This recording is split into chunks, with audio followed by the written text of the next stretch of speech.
YS Rajasekhar Reddy గారు ఒక chief మినిస్టరే కాదు, ఆయన ఒక గొప్ప వ్యక్తి కూడా. 2009 సెప్టెంబర్ లో జరిగిన హెలికాప్టర్ క్రాష్ లో ఆయన చనిపోయారు.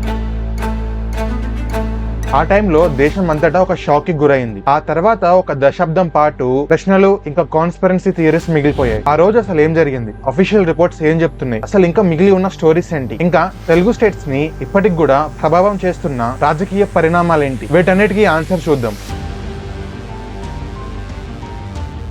వైఎస్ఆర్ గారు ఆంధ్రప్రదేశ్ రాజకీయాల్లో ఒక శిఖరం లాంటి వ్యక్తి. 2 సార్లు చీఫ్ మినిస్టర్ గా సర్వ్ చేశారు. తన పాపులిస్ట్ పాలసీస్ మరియు జనాలతో తనకున్న డైరెక్ట్ కనెక్షన్ వల్ల చాలా గొప్ప పాపులారిటీని సంపాదించుకున్నారు. చీఫ్ మినిస్టర్ హైదరాబాద్ నుంచి చిత్తూరుకి వెళ్ళడానికి షెడ్యూల్ అయ్యారు, తన ఫ్లాగ్షిప్ ప్రోగ్రామ్ అయిన రచ్చబండ ప్రోగ్రామ్ ని నెక్స్ట్ ఫేజ్ ని స్టార్ట్ చేయడానికి. ఈ జర్నీ కోసం స్టేట్ గవర్నమెంట్ కి చెందిన బెల్ 430 హెలికాప్టర్ ని సెలెక్ట్ చేశారు. దాని రిజిస్ట్రేషన్ నెంబర్ VT-APG. ఆ హెలికాప్టర్ ఎక్కింది మొత్తం 5 మంది. YS Rajasekhar Reddy garu, principal secretary doctor P Subrahmanyam garu, chief security officer ASC Wesley garu, అలాగే 2 పైలట్స్ కూడా. గ్రూప్ కెప్టెన్ SK భాటియా గారు మరియు కెప్టెన్ MS రెడ్డి గారు. గ్రూప్ కెప్టెన్ SK భాటియా గారు ఇండియన్ ఎయిర్ ఫోర్స్ లో చాలా అనుభవం ఉన్న వ్యక్తి. ఆయనకు వాయుసేన మెడల్ కూడా వచ్చింది. తర్వాత ఆయన స్టేట్ VIP ఫ్లైట్స్ కి కెప్టెన్ గా ఉన్నారు. వైఎస్ఆర్ గారి లాస్ట్ జర్నీలో హెలికాప్టర్ 430 కి ఈయనే కమాండ్ ఇన్ పైలట్ గా ఉన్నారు. కో పైలట్ MS రెడ్డి గారు కూడా చాలా అనుభవం ఉన్న వ్యక్తి. ఈయన సివిల్ హెలికాప్టర్ నడపడంలో చాలా అనుభవం ఉంది మరియు VVIP ఆపరేషన్స్ లో చాలా అవర్స్ ఆఫ్ ఎక్స్పీరియన్స్ కూడా ఉంది. ఇద్దరి బ్యాక్గ్రౌండ్ చూస్తే డిమాండింగ్ అట్మాస్ఫియర్ లో VIP ఆపరేషన్స్ లో హెలికాప్టర్ ని నడపడంలో చాలా ఎక్స్పీరియన్స్ ఉన్న వ్యక్తులు. అందుకే వాళ్ళని చీఫ్ మినిస్టర్ ఫ్లైట్స్ కి పైలట్ గా అసైన్ చేశారు. హెలికాప్టర్ హైదరాబాద్ లో ఉన్న బేగంపేట ఎయిర్పోర్ట్ లో నుంచి మార్నింగ్ 8:38 కి బయలుదేరింది. విజువల్ ఫ్లైట్ రూల్స్ VFR కింద ఫ్లై చేయడానికి పర్మిషన్స్ ఇచ్చారు. అంటే హెలికాప్టర్ ని నడిపే పైలట్ వాళ్ళకి కనిపిస్తున్న ఆధారాలను బట్టి హెలికాప్టర్ ని ఫ్లై చేయాల్సి ఉంటుంది. మెయిన్ గా మౌంటైన్స్ ని, క్లౌడ్స్ ని అవాయిడ్ చేయాలి. అండ్ అలాగే గుడ్ వెదర్ ఉంటేనే ఫ్లై చేయాలని కండిషన్ కూడా ఉంది. సో ఇవన్నీ కరెక్ట్ గా ఉన్నాయి కాబట్టి హెలికాప్టర్ ని ఫ్లై చేయడానికి గుడ్ క్లియరెన్స్ ఇచ్చారు. టైం 8:58 నుంచి 9:10. ఈ మధ్యలోనే ప్రమాదం అనేది మొదలైంది. హెలికాప్టర్ నల్లమల్ల అడవుల దారిగా లోపలికి వెళ్తుంది. వాతావరణం చెడిపోవడం స్టార్ట్ అయ్యింది. మబ్బులు చాలా దాటిగా మరియు కిందికి వచ్చేసాయి. క్లియర్ గా ఏమీ కనిపించడం లేదు పైలట్స్. ఇది చాలా క్రిటికల్ కండిషన్, ఎందుకంటే ఫ్లైట్స్ కి క్లియరెన్స్ ఇచ్చింది విజువల్ ఫ్లైట్ రూల్స్ కి ప్రకారంగా. కానీ ముంగట ఏమీ క్లియర్ గా కనిపించకపోవడంతో ముందుకు వెళ్లడం కూడా చాలా డేంజర్ అని తెలుస్తుంది. అలా మబ్బుల్లోకి వెళ్లడం రూల్స్ కి అగైనెస్ట్ మరియు ప్రాణాలతో చెలగాటమాడినట్టే. 9:10 నిమిషాలకి హెలికాప్టర్ రేడార్ లో రెడ్ వార్నింగ్ అయితే రావడం జరిగింది. హెలికాప్టర్ లో ఉన్న రేడార్ డిస్ప్లే మొత్తం రెడ్ పెయింటింగ్ కలర్ గా మారిపోయింది. దారిలో ముందు గట్టిగా వీచే గాలులు, పెద్ద తుఫాను, భారీ వర్షం ఉన్నట్టు అర్థాన్ని సూచిస్తోంది. సో అలా రేడార్ ని చూసిన వెంటనే వాళ్ళు వెనక్కి వెళ్లిపోవాలి లేదా సేఫ్ రూట్ ని చూసుకోవాలి, అంతేకాని ముందుకు మాత్రం వెళ్ళకూడదు. 9:12:52 పైలట్స్ ఆఖరిసారిగా హైదరాబాద్ లో ఉన్న ATC ఎయిర్ ట్రాఫిక్ కంట్రోల్ తో మామూలుగానే మాట్లాడారు. సో ఈ టైంలో జరిగిన కన్వర్సేషన్ లో పైలట్స్ ఎటువంటి ప్రమాదం లేదు, అంత నార్మల్ గానే ఉందని చెప్పారు. సో అలా గ్రౌండ్ మీద ఉన్న వాళ్ళకి, పైలట్ లో ఉన్న వాళ్ళకి ఇదే లాస్ట్ కాంటాక్ట్. 9:13 నిమిషాలకి హైదరాబాద్ ATC లో ఉన్న రేడార్ లో నుంచి హెలికాప్టర్ అకస్మాత్తుగా మాయమైపోయింది. ఇలా ఎప్పుడు జరుగుతుందంటే ఎయిర్ క్రాఫ్ట్ చాలా కిందికి వెళ్ళినప్పుడు, కొండల వెనుక ఉన్నప్పుడు లేదా భారీ వర్షం పడుతున్నప్పుడు సిగ్నల్ కట్ అయ్యే ఛాన్స్ కూడా ఉంది. స్క్రీన్ నుంచి హెలికాప్టర్ మాయమైపోయే ముందు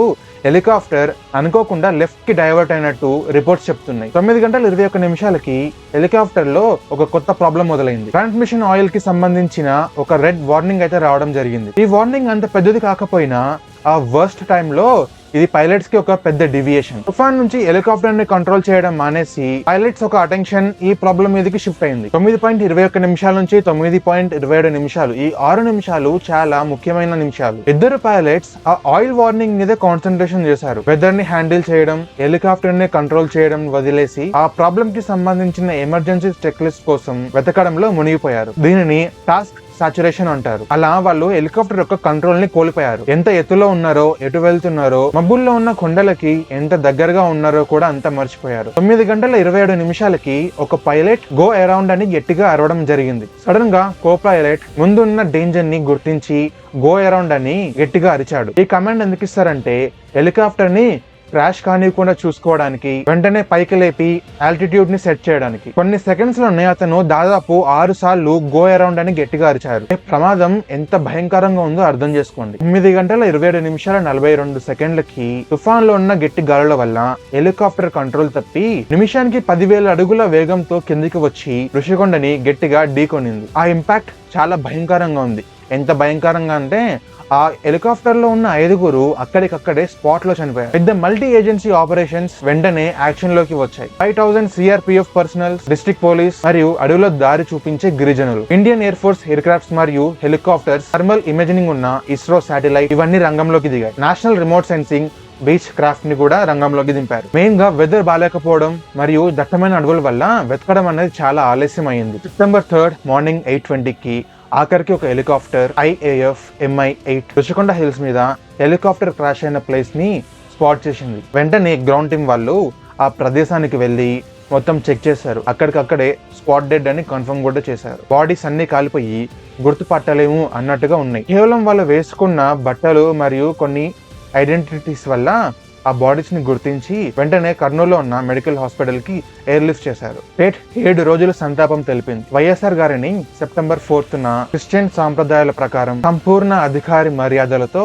అంతిమయాత్ర ముగిసింది. ఇంకా ఇన్వెస్టిగేషన్స్ మరియు డౌట్స్ విషయానికి వస్తే ఈ హెలికాప్టర్ క్రాష్ అనేది న్యాచురల్ గా జరిగిందా లేదా ప్లాన్ చేసి హత్య చేయడానికి ప్రయత్నించారా అన్న క్వశ్చన్స్ చాలా మందికి వచ్చాయి. ఆ విషయంలోకి వెళ్ళిపోతే వెంటనే 2 పెద్ద ఇన్వెస్టిగేషన్ టీమ్స్ రంగంలోకి దిగాయి. ఒక్కొక్కరిది ఒక్కొక్క మిషన్. DGCA వాళ్ళు హెలికాప్టర్ ఎలా క్రాష్ అయిందో తెలుసుకోవడానికి ఒక టెక్నికల్ ఇన్వెస్టిగేషన్ ని స్టార్ట్ చేశారు. అదే టైంలో central bureau of investigation CBI వాళ్ళు కావాలనే చేశారా లేదా న్యాచురల్ డెత్ ఎవరైనా చంపాలన్న పగతో ఇలా క్రాష్ చేయించారా అని ఇన్వెస్టిగేషన్ చేయడం స్టార్ట్ చేశారు. ఇద్దరు దారులు వేరైనప్పటికీ ఇద్దరు కలిసి ఒకటే కంక్లూజన్ కి వచ్చారు.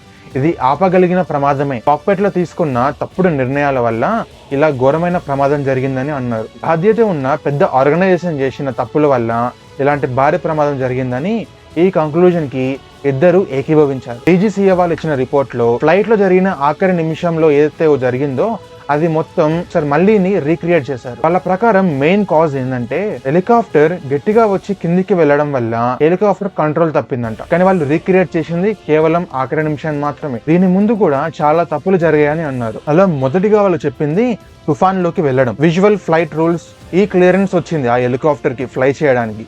ఈ రూల్స్ ప్రకారం వాళ్ళు తుఫాన్ లోకి అస్సలు వెళ్ళకూడదు.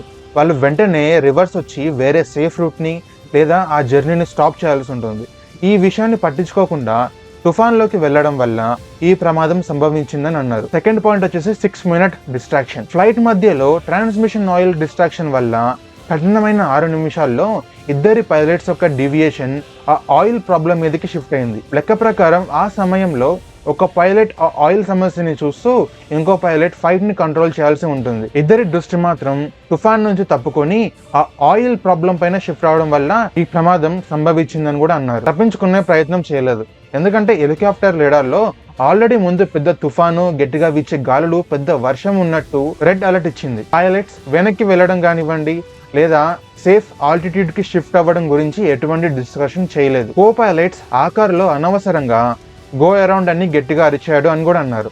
అరిచే టైంకి అప్పటికే హెలికాప్టర్ కంట్రోల్ తప్పి గట్టిగా వేగంతో కిందికి వెళ్లడం స్టార్ట్ అయింది. ఇంకా టైం అయిపోయింది. CBI ఇన్వెస్టిగేషన్ లో ఏమైనా ఫాల్ ప్లే ఉందా అని చూశారు. అంతా చెక్ చేసిన తర్వాత ఎటువంటి సందేహం, ఎటువంటి కాన్స్పిరెన్సీ లేదని నిర్ణయానికి వచ్చారు. పైలట్స్ చెడు వెదర్ ని చూసి ఆ ప్రమాదాన్ని ముందే గుర్తించి వెనక్కి వెళ్లిపోయి ఉంటే ఎటువంటి దారుణమైన దుర్ఘటన అవ్వదని DGCAతో ఏకీభవించారు. ఇంకా CBI రిపోర్ట్ లో ఆంధ్రప్రదేశ్ ఏవియేషన్ కార్పొరేషన్ లిమిటెడ్ ని పాయింట్అవుట్ చేస్తూ చాలా సిస్టమాటిక్ ఫెయిల్యూర్ వల్ల ఈ ఇన్సిడెంట్ అయిందని అన్నారు. అందులో ముందుగా సరిగ్గా లేని హెలికాప్టర్. ఎందుకంటే బెల్ 430 హెలికాప్టర్ ఇంతకు ముందే చాలా ప్రాబ్లమ్స్ ఉన్నాయి, చాలా రిపేర్స్ కూడా అయినాయి. మీకు ఆల్రెడీ ఒక మంచి హెలికాప్టర్ ఉన్నా కూడా ఈ సరిలేని హెలికాప్టర్ ని ఎందుకు ఈ VIP మిషన్ కి ఇచ్చారు అని అన్నారు. VVIP సేఫ్టీ విషయంలో అశ్రద్ధ చూపించారని పాయింట్అవుట్ చేశారు. హెలికాప్టర్ క్రాష్ అయిన ప్లేస్ లో జాగ్రత్తలు లేవు. క్రాష్ అయిన సైట్ ని కనుక్కున్న తర్వాత ఎటువంటి ప్రికాషన్స్ లేకుండా హెలికాప్టర్ క్రాష్ అయిన ప్లేస్ ని సెక్యూర్ చేయకపోవడం. ఎందుకంటే ఇన్వెస్టిగేషన్ టైంలో చాలా డీటెయిల్స్ కలెక్ట్ చేయాల్సి ఉంటుంది. కొన్ని ఎవిడెన్స్ కూడా మిస్ అవ్వచ్చు. ఆ ప్లేస్ ని సెక్యూర్ చేయకపోవడం వల్ల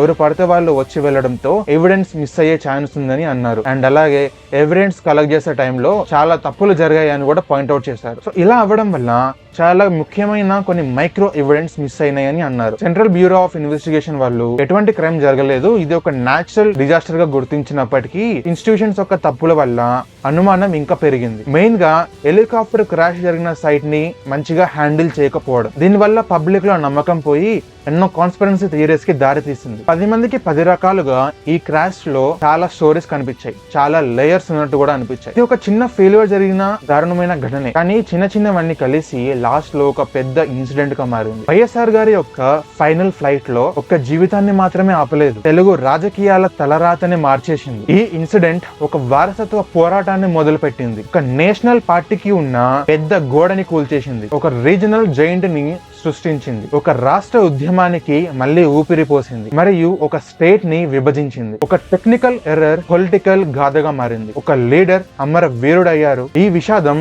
ఒక కొత్త రాజకీయ పార్టీని ఆవిర్భవించడానికి కారణమైంది. The rise of Jaganmohan Reddy.